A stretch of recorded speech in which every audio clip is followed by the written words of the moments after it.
Les gens disent que tout se paye ici-bas. Est-ce que vous le pensez vraiment? Ou bien tout se paye ici-bas et c'est juste un serment qu'on raconte pour pas que vous fassiez du mal. Imaginez-vous qu'il n'existait pas d'enfer. Je sais que c'est difficile, alors imaginez, n'est-ce pas? Là, ça vous dérange. Comment tu peux dire ça? Comment ça... Imaginez-vous qu'il n'existait pas d'enfer. Imaginez-vous. Qu'est-ce qui se passerait?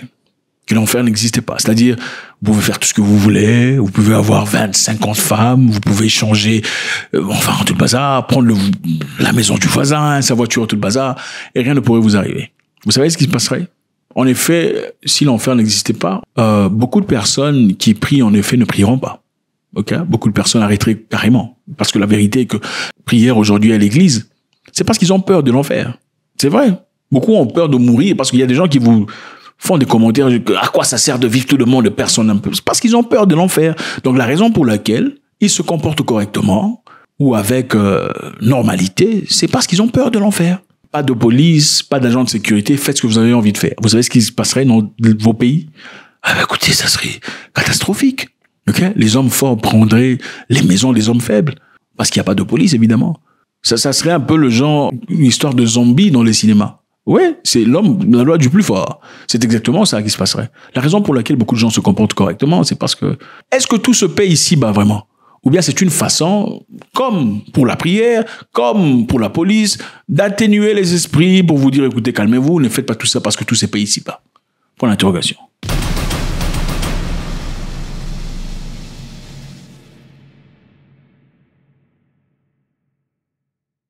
Nicolas Sarkozy.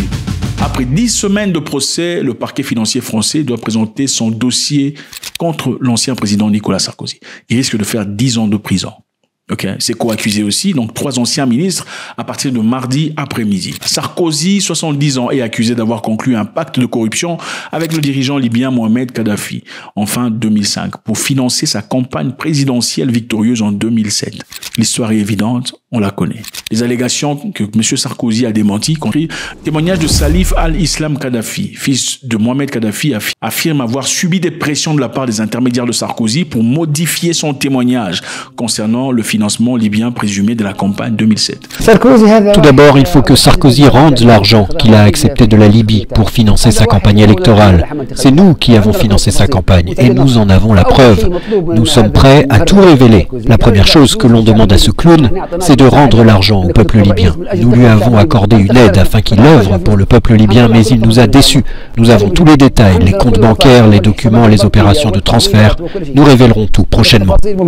Donc l'enfant de Mohamed Kadhafi aurait été menacé, poussé, subi des pressions pour changer sa version du témoignage, disant que M. Sarkozy a reçu de l'argent à hauteur de 50 millions de dollars venant de son père.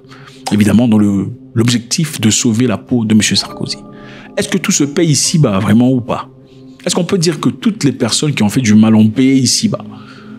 Le roi des Belges qui a fait subir aux Congolais, qui continue à subir les Congolais subissent les Congolais.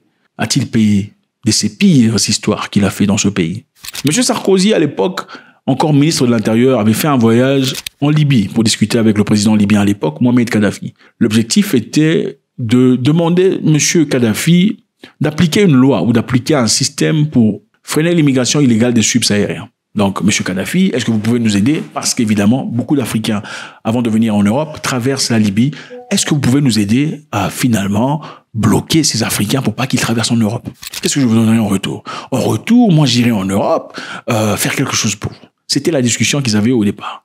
Ensuite, pendant cette discussion, ce voyage qu'avait effectué M. Sarkozy en Libye, il est parti dans un coin pour discuter avec M. Kadhafi.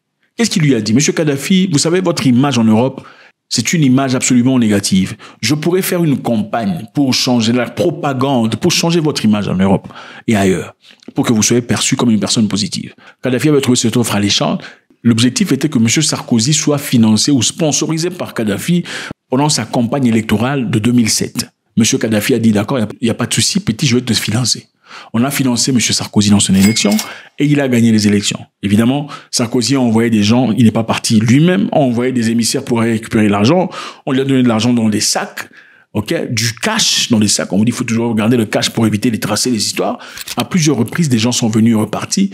et l'argent a totalisé 50 millions de dollars venant de Kadhafi à Sarkozy. Quelque temps après, M. Sarkozy, devenu président de la France, a commencé à rudement critiquer M. Kadhafi. Et c'est avec ça qu'un jour Kadhafi dirait « C'est moi qui ai aidé Sarkozy à prendre le pouvoir. Je lui ai donné de l'argent avant qu'il ne devienne président. Il est venu ici, il m'a rendu visite dans ma tente quand il était ministre de l'Intérieur et m'a demandé de l'aide. » Que voilà, c'est nous qui avons sponsorisé le président français.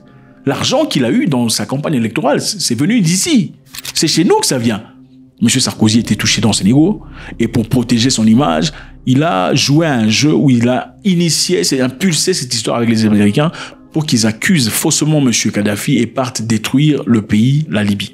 La Libye, dans le passé, n'était pas ouverte au commerce occidental, c'est-à-dire les entreprises occidentales n'étaient pas autorisées d'opérer en Libye. Et je vous rappelle encore une fois ici, c'est la même politique de Donald Trump à l'égard de Venezuela qui n'a pas ouvert ses portes. La même politique de Cuba qui n'a pas ouvert ses portes aux Américains.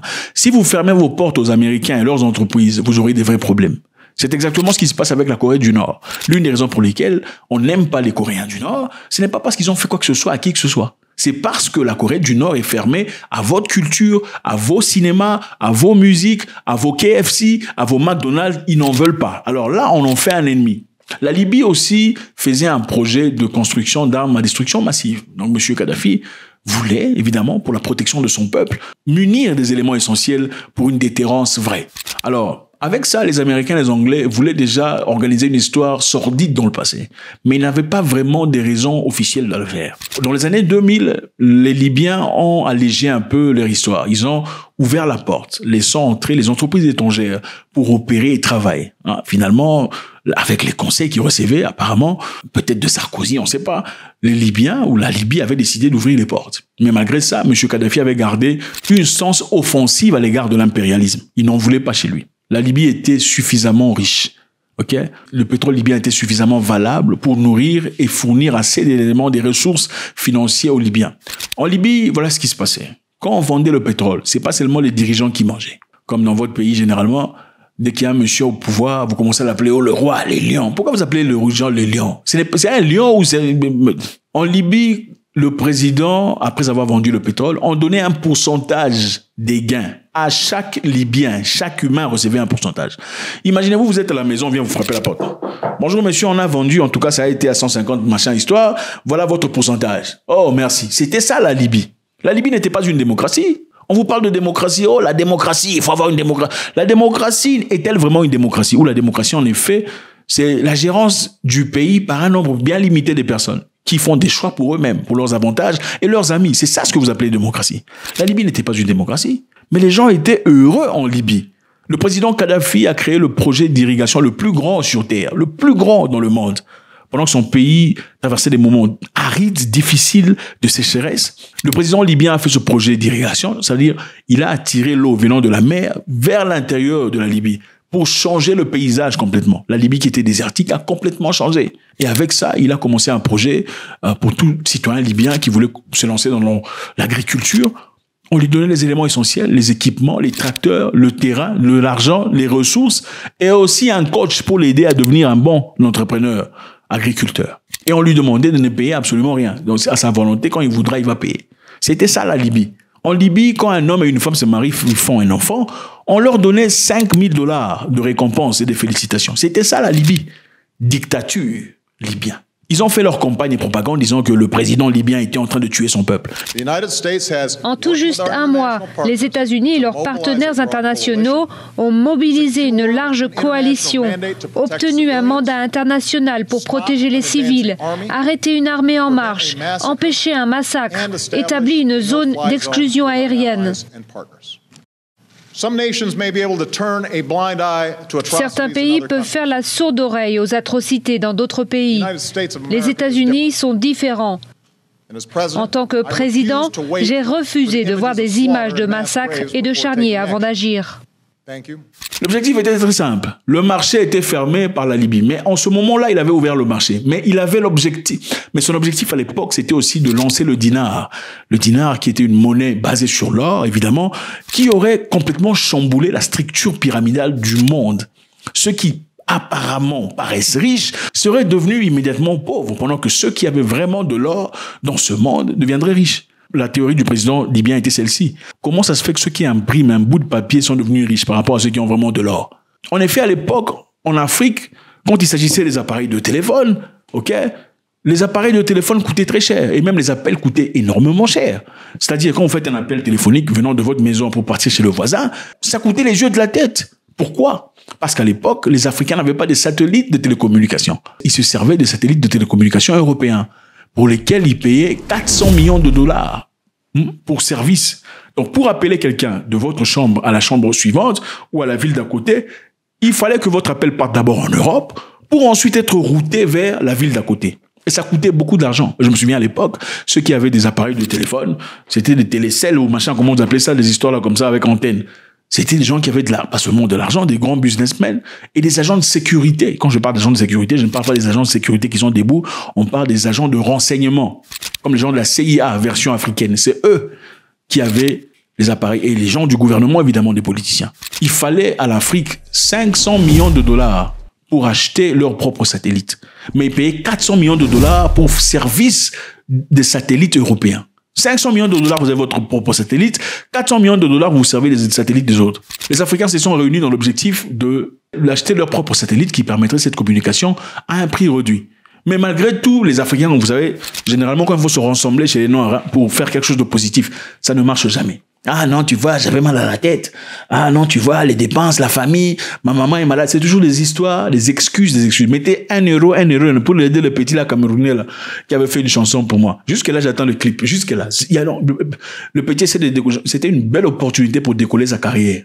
Une carrière dormante, mais belle opportunité mal saisie parce qu'il n'y avait pas de contribution. J'ai même demandé, donnez-moi son numéro, donnez-moi son nom. Comme ça, moi-même, je veux m'assurer qu'il parte faire un clip beau en Europe. Les mêmes personnes jaloux de leur propre... Vous pouvez pas cotiser 1 euro pour un petit comme ça.